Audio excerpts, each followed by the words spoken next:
11th class के physics का 4th chapter motion in plane हम स्टार्ट कर रहे हैं। ठीक है, तो लेट्स स्टार्ट। हम जो है फिजिकल क्वांटिटीज़ को जो है फिज़िक्स में जो है 2 कैटेगरी में जो है क्लासीफाई कर सकते हैं।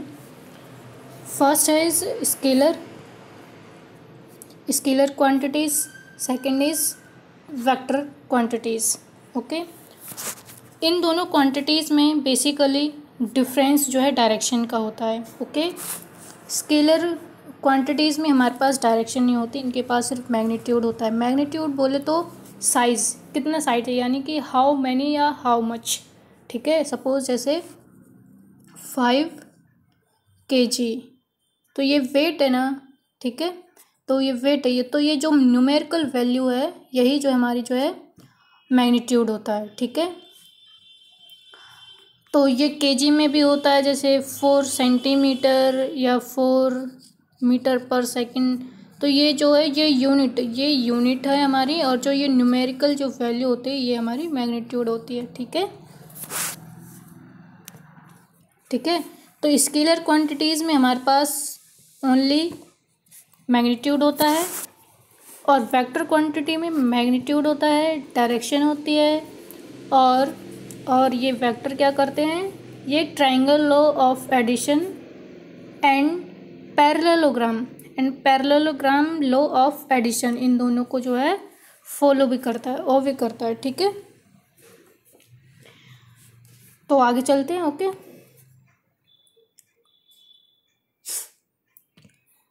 इसमें एग्जाम्पल हमारा यही जो मैंने अभी बोला कि 5 kg हो गया।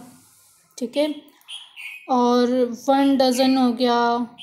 ठीक है, ये जिनमें डायरेक्शन नहीं होंगे हमारे। ठीक है, वो हो जाएगा। एरिया हो गया, वॉल्यूम हो गया, ये सारे हमारे जो है स्केलर क्वांटिटी के एग्जाम्पल हो जाएंगे। और वेक्टर क्वांटिटी के हमारे जैसे डिस्प्लेसमेंट हो गया, वेलोसिटी हो गई। ठीक है, और फोर्स हो गई। ठीक है, तो ये जिसमें भी हमारी डायरेक्शन इंक्लूड होगी वो हमारे जो है वेक्टर क्वांटिटी में आ जाएंगे। ओके, तो आगे बढ़ते हैं। अब एक नोट बनाकर जो है माइंड में फिट कर लीजिए या नोट कर लीजिए कि जो all vector quantities have directions. ठीक है, जितने भी वेक्टर्स होंगे उनके पास डायरेक्शन होगी, but all quantities that have direction are not vector. लेकिन वो सभी क्वांटिटीज़ जो डायरेक्शन है, मतलब जिनके पास डायरेक्शन है या जिनमें डायरेक्शन इन्वॉल्व है, वो वेक्टर नहीं होंगे सभी, ये कोई ज़रूरी नहीं है। ठीक है, जैसे करंट, हमारे करंट में डायरेक्शन होती है, जैसे यहाँ फ्लो हो रहा, यहाँ फ्लो हो रहा।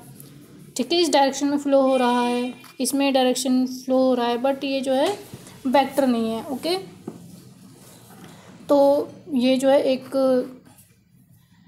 नोट की तरह इसे अच्छे से याद कर लेना, ये कहीं आपको कंफ्यूज कर सकता है। ओके, तो आगे बढ़ते हैं। ठीक है, अब यहाँ देखिए वेक्टर को रिप्रेजेंट कैसे करें। ठीक है, तो वेक्टर को हम एरो से रिप्रेजेंट करते हैं। ये देखिए, vector are graphically represented via arrow. ठीक है, ये टेल होता है हमारा, ये मतलब इनिशियल पॉइंट होता है, ये एंड पॉइंट होता है, ये एरो है। ठीक है, ये हेड होता है हमारा। ठीक है, और जो यहाँ से लेके ये जो यहाँ तक की जो लेंथ है, ये क्या होता है हमारा, मैग्नीट्यूड होता है। ठीक है, मैग्नीट्यूड होता है किसका, वेक्टर का। ठीक है, और ये देखिए, ये इस तरफ एरो इस तरफ है ना, तो मतलब ये इस तरफ, ये क्या है, ये डायरेक्शन हो जाएगी, क्या, वेक्टर की डायरेक्शन हो जाएगी। ठीक है, ये क्या है, वेक्टर की, मतलब कि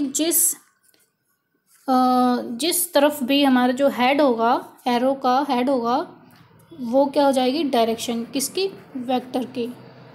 ठीक है, तो ये डायरेक्शन हो गई हमारी। ठीक है, ये पूरी यहाँ तक की लेंथ, साइज कह लो या मैग्नीट्यूड कह लो, तो ये मैग्नीट्यूड हो जाएगा। ठीक है, और ये डायरेक्शन हो जाएगी, और ये टेल है और ये हेड है। ठीक है, तो ये जो है हम इसको इस तरह से रिप्रेजेंट करते हैं। ओके, और इसका नाम भी होता है।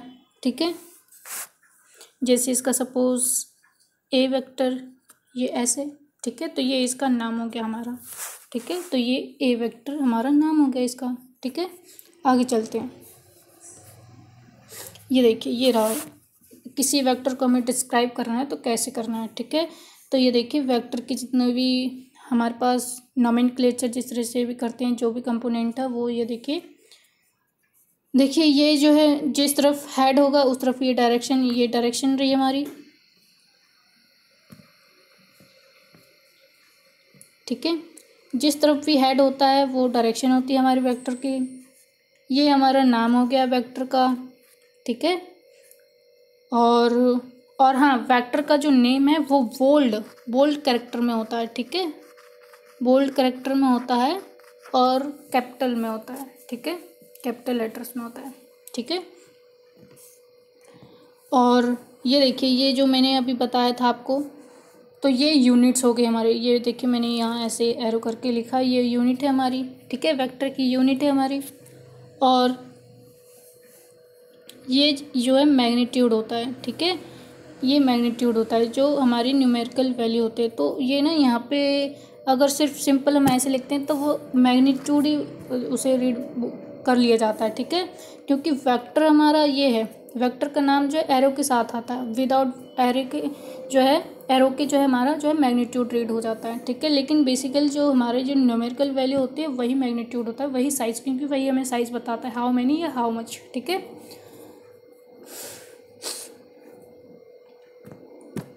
तो ये आपको एक वेक्टर को डिस्क्राइब करना होगा तो इस तरह से आप डिस्क्राइब कर लेंगे, ओके, ठीक है। तो ये देखिए ये यहाँ से लेके यहाँ तक, ये यहाँ से लेके यहाँ तक ये हमारा जो मैग्नीट्यूड हो गया हमारा, ठीक है। अब आगे चलते हैं। अब है कि वेक्टर की कंपोनेंट, ठीक है। अब देखिए जैसे कोई कार ही चल रही, सपोज इस पॉइंट से चलना उसने स्टार्ट कर दिया और ऐसे ये यहाँ तक चली, ठीक है। तो अब ये एक वेक्टर हो गया हमारा, ठीक है।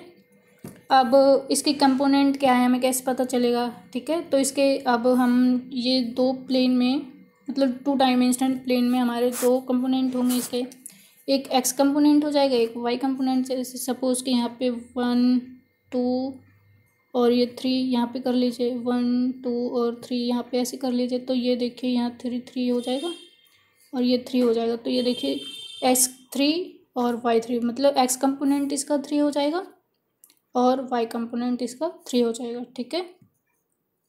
ये रहा आपका, ठीक है। तो ये इसके कंपोनेंट, हमारे वेक्टर्स के कंपोनेंट होते हैं इस तरह से, ठीक है। मतलब कि ये बताता है कि ये x कंपोनेंट हमें, कि ये जो वेक्टर है ये x जो हॉरिजॉन्टली है, जो हमारा वेक्टर है वो हॉरिजॉन्टली कितना एक्सिस से कितना दूर है, ठीक है। एक्स कंपोनेंट ये बताएगा और वाई कंपोनेंट क्या बताएगा कि जो ये वेक्टर है वो वर्टिकली जो है वाई एक्सिस से कितना दूर है, ठीक है। ये बताते हैं हमें X component and Y component, okay. आगे चलते हैं। अब ये देखिए ये हमारे वेक्टर्स के कुछ इम्पोर्टेंट पॉइंट्स हैं, इन्हें हमें ज़रूर नोट करना चाहिए, ठीक है। ये देखिए on rotating 2 pi vector does not change, ठीक है। मतलब देखो ये वेक्टर है एक, ठीक है, अगर इसको मैंने ऐसे घुमा दिया, ऐसे घुमा दिया, वहीं आ जाएगा, मतलब इसका ना तो कुछ डायरेक्शन कुछ भी चेंज नहीं होगी ना। तो इसलिए 2 पाई, मतलब पाई क्या है यहाँ पे 180 डिग्री का, तो मतलब पूरा 2 पाई मतलब 360 डिग्री इसको अगर रोटेट कर दिया तो उसी पोजीशन पे आ जाएगा, तो नो चेंज, ठीक है। तो ये यही बात कहना चाह रहे हैं, ओके। अब क्या है कि a vector can shift parallel to itself. देखिए जैसे ये हमारे पास प्लेन है कोई, अब एक वेक्टर ये रहा, ठीक है। अब इसे हम शिफ्ट कर सकते हैं, ऐसे पैरेलली शिफ्ट कर दिया हमने इसको, ऐसे पैरेलली शिफ्ट कर दिया हमने, ऐसे पैरेलली शिफ्ट कर दिया। बस क्या होना चाहिए कि एक तो इसका हमें मैग्नीट्यूड चेंज नहीं करना है और डायरेक्शन चेंज नहीं करनी है, ठीक है। बस इन 2 चीज़ों को हमें चेंज नहीं करना है, बाकी हम जो है इसको उसी प्लेन में जो है शिफ्ट कर सकते हैं कहीं भी। ये देखिए शिफ्ट कर दिया, ठीक है। एक और एग्जांपल जैसे ले लीजिए, ये रहा ये एक वेक्टर, इसको शिफ्ट करना है हमें पैरेलली, तो ये यहाँ शिफ्ट हो जाएगा ना पैरेलली। तो ये देखिए इसकी डायरेक्शन वही होनी चाहिए, इसका मैग्नीट्यूड वही होना चाहिए, तो ये पैरेलली शिफ्ट हो जाएगा, ठीक है। तो हम किसी भी वेक्टर को जो है पैरेलली इसके खुद के जो है शिफ्ट कर सकते हैं, इसकी पोजीशन के अकॉर्डिंग जो है इसको शिफ्ट कर सकते हैं पैरेलली, ओके। तो आई होप कि ये पॉइंट भी क्लियर हो गया होगा, ठीक है। अब ये देखिए नेक्स्ट पॉइंट, थर्ड पॉइंट हमारा क्या कह रहा है, join two vectors tail to get angle between them. अगर हमें दो वेक्टर्स के बीच में कोई एंगल मतलब एंगल फाइंड करना है तो हमें उसे टेल टू टेल, जैसे ये दो वेक्टर है हमारे पास, ठीक है, ये हमारे पास दो वेक्टर। अब इसको एक ये क्या, ठीक है, ये वाला हमने यहाँ पे कर लिया और ये इस डायरेक्शन में, तो ये इस डायरेक्शन में, ठीक है। तो ये देखिए टेल टू टेल इसको हम ज्वाइन करेंगे तभी हमें इनके बीच क्या मिलेगा, थीटा मिलेगा, ठीक है, अदरवाइज नहीं मिलेगा। और इनके बीच का हमें कौन सा एंगल लेना है, देखिए क्योंकि एक तो ये स्मॉल एंगल बनता है और एक ये लार्ज एंगल बनता है, तो हमें हमेशा कौन सा एंगल लेना है इन दोनों के बीच का, स्मॉलर एंगल, ठीक है। तो हमारा वेक्टर का एंगल कौन सा होगा, हमेशा स्मॉलर एंगल होगा। इनके बीच में जो भी स्मॉलर एंगल बनेगा वही एंगल हमें लेना है, ओके। लास्ट पॉइंट क्या है, the angle between two vectors will be always lie between, ठीक है, always lie between 0 degree to 180 degree, ठीक है। ना तो 0 डिग्री से छोटा होगा और ना ही 180 डिग्री से बड़ा होगा, ठीक है। मतलब ये देखिए जैसे एक वेक्टर है, इसको दूसरे वेक्टर को यहाँ भी हो सकता है, ऐसे भी हो सकता है, ऐसे भी हो सकता है, ऐसे भी हो सकता है, ठीक है। तो मैक्सिमम इतना बन जाएगा, इसके बाद बन जाएगा तो ये तो क्या कहते हैं लार्ज एंगल में चला जाएगा, लेकिन हमें तो स्मॉल लेना है तो ये स्मॉल में चला जाएगा, तो ये भी 180 से छोटा हो जाएगा। तो मैक्सिमम जो है हमारा 180 डिग्री का ही एंगल हो सकता है किन्हीं भी दो वेक्टर के बीच में, ओके। तो चलिए आगे चलते हैं, ओके। अब यहाँ से हमारे जो है एंगल के टाइप्स हैं, सॉरी वेक्टर्स के टाइप हैं, ओके। तो सबसे पहले हमारा जो है इक्वल वेक्टर्स, ठीक है, इक्वल वेक्टर्स, और इक्वल वेक्टर्स को जो है लाइक वेक्टर्स भी बोल देते हैं, ठीक है। तो ये देखिए किन्हें हम लाइक वेक्टर्स या इक्वल वेक्टर्स बोल सकते हैं, जिनकी मैग्नीट्यूड सेम है, डायरेक्शन सेम है और independent of position of origin है, ठीक है। मतलब और कहीं से भी कोई कहीं भी जैसे यहाँ से ऐसे नहीं कि अगर ये यहाँ से तो यहीं से ओरिजिन हो, तो ऐसा कुछ नहीं है, तो इंडिपेंडेंट है ये ओरिजिन के, ठीक है। तो ये 3 कंडीशन है इसकी, मेनली तो ये 2 ही कंडीशन है, ठीक है। तो जिनका मैग्नीट्यूड किन्हीं 2 वेक्टर्स का या 2 से ज़्यादा वेक्टर्स का अगर मैग्नीट्यूड इक्वल है, डायरेक्शन सेम है, तो वो क्या हो जाएंगे हमारे इक्वल वेक्टर्स या लाइक वेक्टर्स, ओके। और इसके जस्ट अपोजिट हमारा क्या हो जाएगा, इसके जस्ट अपोजिट हमारा हो जाएगा नेगेटिव ऑफ अ वेक्टर या अपोजिट वेक्टर या अनलाइक वेक्टर। इन्हें ये जो है इसके 3 नाम है, ठीक है। तो जैसे ये ए वेक्टर है, ठीक है, ए का अपोजिट माइनस ए अपोजिट, मतलब डायरेक्शन अपोजिट है, ठीक है। या फिर अपोजिट वेक्टर, ठीक है, अपोजिट वेक्टर मतलब ये ए वेक्टर है और ये बी वेक्टर है। तो ये देखिए मैग्नीट्यूड, इनमें मैग्नीट्यूड भी देखिए सेम होगा और डायरेक्शन अपोजिट होगी, ठीक है, इक्वल के जस्ट अपोजिट है ये, ठीक है। तो जिनमें हमारे मैग्नीट्यूड सेम है बट क्या होगा, डायरेक्शन अगर अपोजिट हो जाएगी तो वो अनलाइक वेक्टर्स या अपोजिट वेक्टर्स हो जाएंगे या नेगेटिव ऑफ वेक्टर हो जाएगा, ओके, ठीक है। चलिए आगे चलते हैं।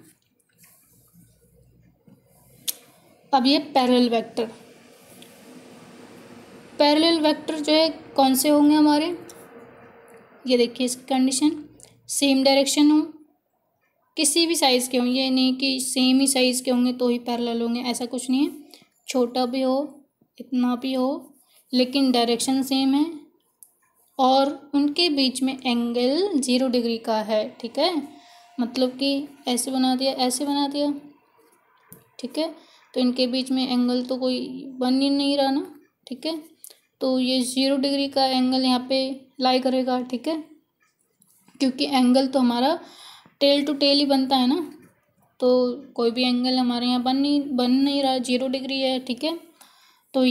तो हमारे जो पैरेलल वेक्टर्स की जो कंडीशन है वो हो जाएगी सेम डायरेक्शन, एनी साइज और एंगल उनके बीच में क्या होगा, थीटा 0 डिग्री होगा, ठीक है। एंटी पैरेलल में इसका जस्ट अपोजिट हो जाएगा, एंगल तो इसका 180 डिग्री हो जाएगा, ठीक है। डायरेक्शन क्या हो जाएगी, अपोजिट हो जाएगी, डायरेक्शन ये अपोजिट हो जाएगी, ठीक है। और साइज भी कोई भी हो जाएगा, ठीक है।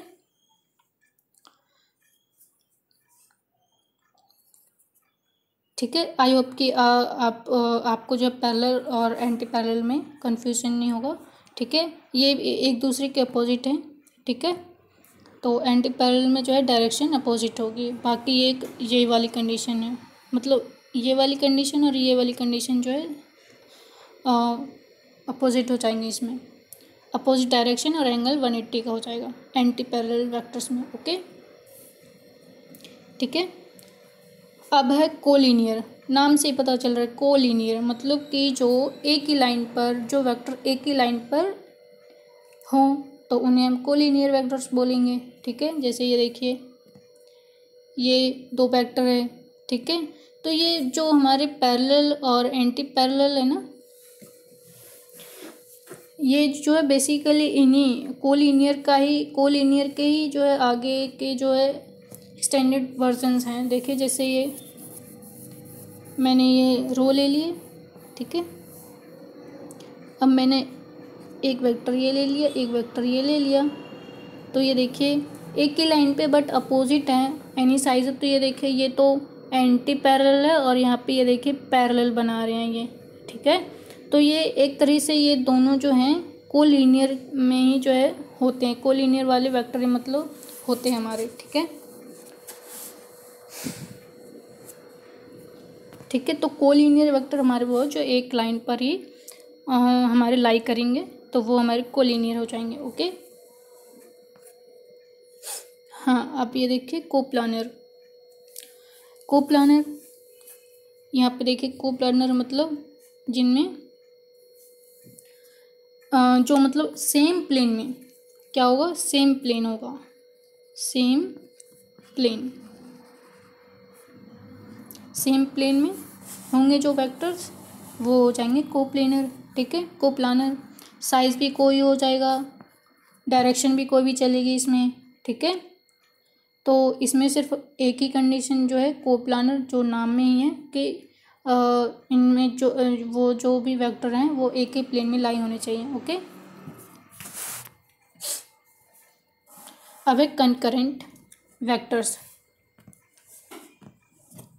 कंकरेंट वेक्टर्स वो है मतलब कि ऐसे वेक्टर्स मतलब एक बॉडी पर किसी एक कोई बॉडी है और बहुत सारे वेक्टर्स है ये इस तरीके से, और ये जो है एक ही पॉइंट पर जो है क्या कर रहे हैं, फोर्स लगा रहे हैं, जो भी वर्क कर रहे हैं या एक्शन हो रहा है इनका एक ही पॉइंट पर एक्शन हो रहा है, ठीक है, इस तरह से। या फिर ये देखिए इस तरह से कोई एक पॉइंट है, ठीक है, और एक वेक्टर ऐसे और एक वेक्टर ऐसे वर्क कर रहा है इन पर, ठीक है, या अप्लाई हो रहे हैं। तो जब एक ही कॉमन पॉइंट पर जो है 2 या 2 से ज़्यादा वेक्टर जो है वर्क करते हैं या अप्लाई होते हैं तो वो जो है कॉन्करेंट वेक्टर्स होते हैं, ठीक है। देखिए यहाँ पर भी ये देखिए यहाँ पे डायरेक्टली ये एक दूसरे से जो है मतलब एक दूसरे को इंटरसेक्ट नहीं करे, बट इनकी जो लाइन ऑफ एक्शन है अगर इन्हें आगे बढ़ा देंगे तो ये तो लाइन ऑफ एक्शन तो इनकी इंटरसेक्ट कर रही है ना, तो ये भी जो है हमारे क्या हो जाएंगे, कनकरेंट हो जाएंगे। और ये यहाँ पे तो ये डायरेक्टली जो है एक दूसरे को इंटरसेक्ट कर रहे हैं, ठीक है, एक ही कॉमन पॉइंट पे जो है एक्शन कर रहे हैं, एक्शन हो रहा है इनका, ठीक है, या अप्लाई हो रहे हैं एक ही पॉइंट पर, ठीक है। तो ये हमारे कनकरेंट वेक्टर्स होते हैं, ठीक है। आगे चलते हैं। ये हमारा जीरो वेक्टर या नल वेक्टर, ठीक है। जीरो वेक्टर या नल वेक्टर को जैसे एक पॉइंट, ठीक है, ये पॉइंट, ये हमारा क्या हो गया, नल वेक्टर, ठीक है। पॉइंट से ही इसको जो है डिनोट करते हैं, ठीक है। और वैसे ज़ीरो से मतलब अगर हमें ग्राफिकली अगर दिखाना है तो पॉइंट से, और अगर वैसे नोट करके अगर कोई लेटर यूज़ करना है तो ये ज़ीरो, टैग ज़ीरो जो है इससे हम जो है इसको डिनोट करते हैं, ठीक है। तो ये जो ए वेक्टर है जो हमने ग्राफिकली इसको पॉइंट से रिप्रेजेंट किया है, तो ये नल वेक्टर या ज़ीरो वेक्टर है। अब देखिए ज़ीरो वेक्टर क्यों होता है, क्या कंडीशन होते हैं इसकी। तो इट हैज़ ज़ीरो मैग्नीट्यूड, मतलब कि जिसका मैग्नीट्यूड क्या है, साइज़ क्या है, ज़ीरो होगा, ठीक है, वो क्या होगा, नल वेक्टर या ज़ीरो वेक्टर। और क्या होगा इसका, आर्बिट्ररी डायरेक्शन, मतलब अब जब ज़ीरो यहाँ पे मैग्नीट्यूड है, हमें ये कि डॉट, अब डॉट के हमें ये पता थोड़ी चल रही कौन सी डायरेक्शन में मूव कर रहा है कौन सी में नहीं, ठीक है। तो इसकी कोई भी आर्बिट्ररी जो भी एनी डायरेक्शन जो है हो सकती है, ठीक है। इसका कोई डेफिनेट नहीं है, कोई पक्का नहीं है कि इसकी डायरेक्शन ईस्ट में ही होगी, वेस्ट में होगी, नॉर्थ में होगी, कहाँ होगी, कोई भी डायरेक्शन हो सकती है, ठीक है। और ये जो है जीरो से डिनोट किया जाता है, ठीक है। अब हमें नल वेक्टर या ज़ीरो वेक्टर कब या किस कंडीशन में हमें जो है मिलता है या कैसे आता है, ठीक है। ये देखिए, अगर हमने ये लिया एक वेक्टर और ये लिया एक वेक्टर, ये ए वेक्टर है हमारा, ठीक है, और ये हमारा बी वेक्टर है, ठीक है। इसका भी हमने ले लिया मीटर 2 और इसका भी 2, बट क्या है, डायरेक्शन दोनों की अपोजिट है। तो ये देखिए यहाँ पे अगर ए वेक्टर और माइनस वी वेक्टर करेंगे तो ज़ीरो आ जाएगा, लेकिन अगर हम यहाँ पे ए माइनस ए है वेक्टर जो है हमारा, ठीक है। सपोज़ हमने इसका ए का ही अपोजिट अगर ले लेंगे ये इस तरीके से, तो ये अगर इन दोनों को भी अगर हम ऐड करेंगे तो भी हमारे पास रिजल्टेंट ज़ीरो ही होगा, ठीक है। तो सिंपल सा मीनिंग क्या है, हमें कब जीरो वेक्टर मिलेगा, when we sum two vectors of same magnitude and opposite directions, the resultant will be null vector or zero vector, okay, ठीक है। तो यही, जैसे ये देखिए ये रहा नल वेक्टर या ज़ीरो वेक्टर, ठीक है। ये अपोजिट डायरेक्शन है, ये अपोजिट डायरेक्शन है, अगर हम इनको ऐड करेंगे तो हमारा जीरो ही बचेगा एक तरीके से, या मैथमेटिकली भी देख लीजिए, ये 2 और -2 अगर ऐड करेंगे तो ज़ीरो आ जाएगा, ठीक है। तो ये इस तरीके से ये हमारा जो है जीरो वेक्टर या नल वेक्टर होता है ये, ठीक है। इसकी ये कंडीशंस होती हैं।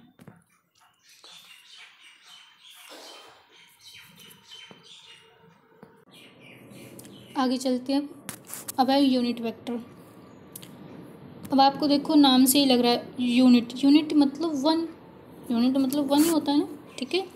तो मतलब देखिए, जैसे हमारे पास हम जैसे एक सेंटीमीटर की स्केल हम क्या कहते हैं कि ये 10 सेंटीमीटर का है हमारे पास, ठीक है। लेकिन हमें कैसे पता चल रहा है कि ये 10 सेंटीमीटर का है, या जो सेंटीमीटर जो हमने यूनिट ली है, तो हमने इसके एक यूनिट को हमने जो उसको फिक्स कर दिया कि ये इतनी यूनिट है, ये इसकी 1 यूनिट है इतनी। इसको जब हम 10 टाइम करेंगे या 10 से इंटू करेंगे तो हमें 10 सेंटीमीटर लॉन्ग स्केल मिल जाएगा, ठीक है। यही है, मतलब हमने एक छोटी सी यूनिट जो हमने फिक्स कर ली, ठीक है। हम हमारे पास जितनी भी यूनिट्स हमने सबकी यूनिट फिक्स की हुई है ना, कि हम 100, जैसे हम मीटर लेते हैं, ठीक है। हम क्या कहते हैं कि 1 मीटर किसकी इक्वल है, ठीक है, किसकी इक्वल है, 10 सेंटीमीटर की इक्वल है। और अगर हम कहते हैं कि हमें 10 मीटर चाहिए, तो क्या करेंगे हम 10 को, अब 1 मीटर में क्या कितने सेंटीमीटर होते हैं, कितने सेंटीमीटर होते हैं। अब हम कहें कि हमारे 10 मीटर में कितने सेंटीमीटर होंगे, तो हम 10 से इंटू करेंगे 10 में, ठीक है, तो 100 हो जाएंगे, ठीक है।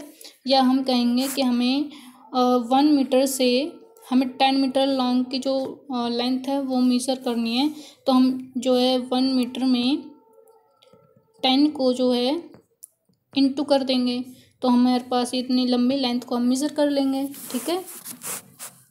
तो कहने का मतलब ये है कि हमें जब भी कोई लॉन्ग मेज़रमेंट करनी पड़ती है तो उसके हम जो यूनिट को बेस मान करके उसमें इंटू करके वैल्यू को जो है हम इंटू करते हैं, ठीक है। तो हमारे पास हम जो उस मेज़र को, उस लेंथ को या उस जो भी हमें मेज़र करना होता है हम मेज़र कर लेते हैं, ठीक है। उसी तरीके से जब हम यहाँ पे सपोज अब देखिए हमने ये वेक्टर ले लिया और ये यूनिट वेक्टर ले लिया, ठीक है। ये 1 यूनिट है और ये 4 यूनिट है, ठीक है। तो हमने कहा ये यूनिट वेक्टर और ये जो है 4 इसका मैग्नीट्यूड जो है 4 है। यहाँ पे मीटर और ले लेते हैं दोनों का, ठीक है, यूनिट, ठीक है। ये तो हमने कहा कि ये जो 4 मीटर है ये इसके 4 टाइम्स है, ठीक है। हमने इसको 1 मीटर में इसको 4 से इंटू कर दिए, तभी हमारे पास ये जो है इतना बड़ा जो है हमारे पास वेक्टर आया है, ठीक है। तो क्या हमने मैग्नीट्यूड में किसको, यूनिट को इंटू किया, तभी हमारे पास क्या आया, फुल वेक्टर, मतलब जो भी हमें डिज़ायर्ड लेंथ हमें जो भी चाहिए थी वो आया फुल वेक्टर, ठीक है, ठीक है। तो इसी तरीके से अगर हमें कोई फुल वेक्टर चाहिए, सपोज हमें ये चाहिए 4 मीटर का, तो हम क्या करेंगे, 1 जो यूनिट का हमने मीटर का लिया है, हमें फुल वेक्टर चाहिए, ये क्या है, ए, ठीक है, फुल वेक्टर चाहिए हमें ए, तो हम क्या करेंगे, यूनिट वेक्टर, ये रहा यूनिट वेक्टर। और यूनिट वेक्टर को हम डिनोट कैसे करते हैं कि उस वेक्टर का नाम और वेक्टर के नाम के ऊपर हम ये कैप लगाते हैं, ये कैप है, ये इस तरीके से कैप, ठीक है। तो ये देखिए यूनिट वेक्टर हमारा, इसका ए का यूनिट वेक्टर और फिर इसका क्या होगा, इनटू में मैग्नीट्यूड, ठीक है। तो ये हमारा मैग्नीट्यूड,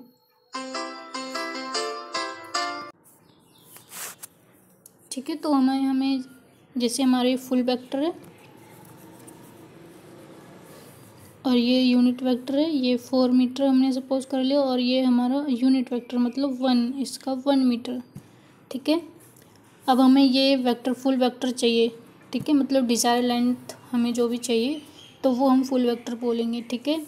और यूनिट वेक्टर को हम इस तरह से डिनोट करते हैं, मतलब वेक्टर का नाम, मतलब जो भी अल्फ़ाबेट होगा, ये जो भी लेटर होगा और उसके ऊपर ये कैप, ठीक है। तो इस तरीके से हम यूनिट वेक्टर को क्या करते हैं, डिनोट करते हैं, ठीक है। तो हमें फुल वेक्टर चाहिए, मतलब कि ये वाला वेक्टर हमें चाहिए, तो यूनिट वेक्टर और इसका मैग्नीट्यूड को हम जो है या तो सिंपली ये मैग्नीट्यूड बोल देते हैं, ठीक है, या फिर हम जब वेक्टर का मैग्नीट्यूड लेते हैं तो हम इस तरीके से लेते हैं, ठीक है। इन दोनों में यही डिफरेंस है कि इसको देख के हमें पता चलता है कि किसी वेक्टर का मैग्नीट्यूड है, लेकिन इससे हमें ये पता चलता है ये सिंपली बस एक वैल्यू है, मतलब किसी वैल्यू कोई भी साइज़ है, ठीक है, ये वेक्टर नहीं है, ठीक है। ये मतलब ये वेक्टर क्वांटिटी है और ये वेक्टर क्वांटिटी नहीं है, ये सिंपली इनमें डिफरेंस होता है दोनों में, ठीक है। तो वेक्टर का जो मैग्नीट्यूड है वो इस तरीके से लिखते हैं हम, ठीक है, मतलब साइज, मतलब ये 4 हो गया हमारा, ठीक है, मतलब कि यूनिट वेक्टर और ये जो हमारा मैग्नीट्यूड है, मतलब ये हमें इतना बड़ा चाहिए ना, मतलब 4 मीटर का चाहिए तो ये वाला, ठीक है। तो ये इंटू के 4 ये हो जाएगा हमारा, ठीक है। तो ये फुल वेक्टर इस तरीके से हम निकालते हैं, कैसे, unit vector into magnitude of vector, ठीक है। तो हमारे पास फुल वेक्टर आ जाएगा, ठीक है। तो यही चीज़ जो है यहाँ पे देखिए, ये जो फुल वेक्टर है हमारा, ये यूनिट वेक्टर और ये मैग्नीट्यूड ऑफ वेक्टर, ठीक है। तो ये जो हमें अगर यहाँ से हमें यूनिट वेक्टर निकालना है तो इसको हम इधर ले आएंगे तो ये यहाँ पे अपोन में हो जाएगा। तो ये देखिए unit vector full vector upon में मैग्नीट्यूड ऑफ वेक्टर, ठीक है। ये फॉर्मूला यहीं से ड्राइव हुआ है। तो इन तीनों को भी हम जो है अगर तीनों की वैल्यू हमें चाहिए तो इस तरीके से इस फॉर्मूले से हम ड्राइव कर सकते हैं। ओके, तो ये हमारा यूनिट वेक्टर होता है जिसका मैग्नीट्यूड क्या होगा, हमारा 1 होगा और ये इस तरीके से डिनोट किया जाता है। ओके, और ये इसका फॉर्मूला है। हमें अगर निकालना है कि क्या यूनिट है तो ये full vector divide by magnitude of vector, ठीक है।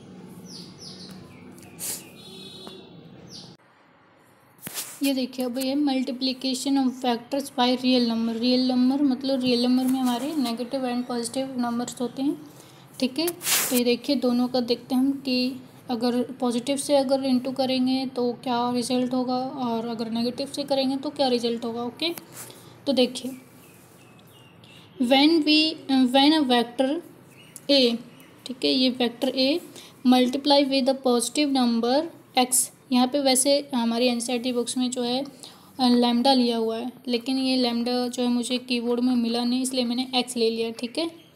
तो आप जो है लैम्डा ही जो है यूज़ करना, ठीक है। एनसीईआरटी में लैम्डा ही दिया हुआ है, मैंने यहाँ पे एक्स यूज़ कर लिया है। ओके, तो number X gives a vector whose magnitude is changed by the factor x.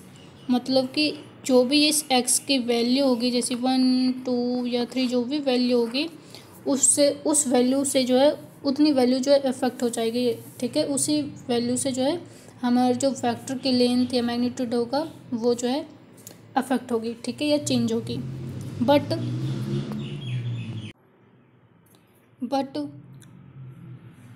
The direction is same as the vector, ठीक है।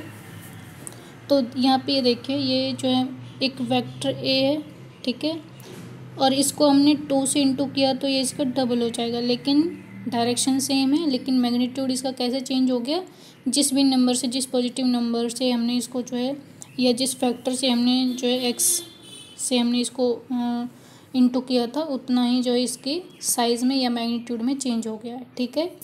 तो ये तो पॉजिटिव नंबर से जब इंटू करेंगे या मल्टीप्लाई करेंगे उस केस का है। अब नेगेटिव से अगर हम मल्टीप्लाई करेंगे तो क्या होगा, when a vector A multiply with a negative number x, ठीक है, it gives a vector x, ठीक है, एक्स ए, ठीक है। यहाँ पे भी ऐसे ही एक्स ए हो सकता है, मतलब होगा, ठीक है। लेकिन क्या होगा इसमें कि हुज मैग्नीट्यूड इज़ नेगेटिव, क्योंकि जब भी हम जैसे हमारे पास सपोज़ 1 है और इसे हम -2 से इंटू करते हैं तो -2 ही होता है ना, मतलब माइनस आ जाता है उसमें, ठीक है। इसलिए अगर कोई भी माइनस वैल्यू से हम इसको भी अगर इंटू करेंगे तो माइनस ही हो जाएगा, ठीक है। लेकिन चेंज कितना होगा, जितना उसका फैक्टर मतलब वो नंबर है, नेगेटिव नंबर है, उतना जो है उसके मैग्नीट्यूड में चेंज हो जाएगा, ठीक है। लेकिन फिर क्या होगा, हमारा जो डायरेक्शन है वो अपोजिट हो जाएगी, किसके, जो हमारा जो ओरिजिनल वेक्टर है उसका उसकी डायरेक्शन से जो है हमारे जो मल्टीप्लाई करने के बाद जो उसकी डायरेक्शन होगी वो अपोजिट हो जाएगी, ठीक है। तो ये देखिए जैसे ये हमारे ओरिजिनल वेक्टर भी है, ठीक है, इसे हमने -1.5 या -2 ले लीजिए, -3 ले लीजिए, कुछ भी ले लीजिए, तो ये देखिए यहाँ पे इसकी डायरेक्शन चेंज हो गई है, ठीक है, और मैग्नीट्यूड उसका जो इसकी मतलब वैल्यू है उससे हो गई चेंज, ठीक है। इसको ऐसे भी समझ सकते हैं आप। ये देखिए हमारी नंबर ये लाइन होती हैं, ठीक है, जैसे इस तरफ पॉजिटिव नंबर होते हैं, इस तरफ नेगेटिव नंबर होते हैं। अगर हमने कोई भी नेगेटिव नंबर के साथ, जैसे हमने -2 से इंटू किया तो वो इस तरफ चला आएगा, ठीक है, और अगर +2 से अगर किया हमने तो वो इस तरफ हो जाएगा, तो डायरेक्शन चेंज हो जाएगी ना, ठीक है। तो अगर माइनस नंबर से अगर हम सिंपली ये है कि माइनस नंबर से हम अगर किसी वेक्टर को इंटू करेंगे तो उसकी डायरेक्शन अपोजिट हो जाएगी और मैग्नीट्यूड जो उसका जो भी नंबर है उसी से उतने टाइम ही जो है उसका मैग्नीट्यूड जो है चेंज हो जाएगा। ठीक है, मतलब जैसे -2 है तो 2 उसका डबल हो जाएगा बट अपोजिट डायरेक्शन में। ठीक है, तो आज इतना ही और बाकी नेक्स्ट वीडियो में। ओके।